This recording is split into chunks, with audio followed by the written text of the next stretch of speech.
Parmi les enfants de Dieu, il n'y a rien de plus destructeur pour l'âme que l'introspection. Souvenons-nous de cela.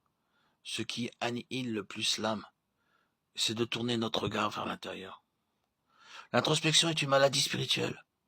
Le péché se reconnaît aisément comme tel, mais l'introspection se détecte moins facilement.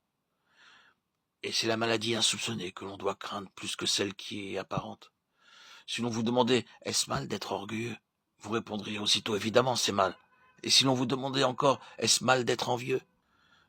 vous savez pertinemment que c'est mal. Cependant, vous pouvez regarder en vous-même de nombreuses fois au cours d'une seule journée, sans avoir le sentiment de mal agir. Si vous êtes disputé, vous êtes aussitôt conscient d'avoir péché.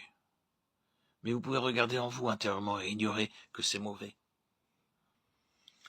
Regarder en nous-mêmes, c'est ce qui ruine le plus une vie chrétienne. Nombreux sont ceux qui se livrent à l'introspection et qui vivent une fausse spiritualité. Avant de faire une chose, ils s'arrêtent et se demandent « ai-je un fardeau pour cela ? Ce que je ressens, est-ce un vrai fardeau ou non ?» Supposons que quelqu'un vous demande de l'aider à porter une table d'une pièce à une autre. Commencerez-vous à demander « est-ce un fardeau ?» Vous ne le ferez pas. La chose que vous portez est évidemment un fardeau. Souvenons-nous que notre fardeau, c'est ce que nous connaissons et non pas ce que nous devons essayer de connaître.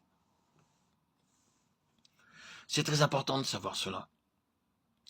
Si vous avez ou non un fardeau, pendant que vous vous posez toutes ces questions, l'opportunité se sera envolée. Oh, frères et sœurs, cela ne sert à rien de regarder au-dedans de nous. Ou vous avez un fardeau ou vous n'en avez pas, et dans ce cas, vous le savez.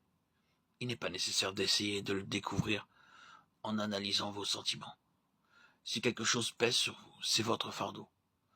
Agissez en accord avec ce que vous avez et vous serez libéré. Alors vous pourrez recevoir d'autres fardeaux de la part de Dieu. C'est ainsi que toute l'œuvre de Dieu s'accomplit. C'est de cette manière que s'exerce le ministère de la prière, et la prière est indispensable pour toute œuvre de Dieu. Apprenons donc à exprimer immédiatement dans la prière tout fardeau que Dieu nous donne. Si nous négligeons les indications qu'il nous accorde, nous perdons notre communion avec lui et nous serons sous le poids du fardeau, qui aurait dû être apporté dans la prière et qui aurait contribué à nous libérer.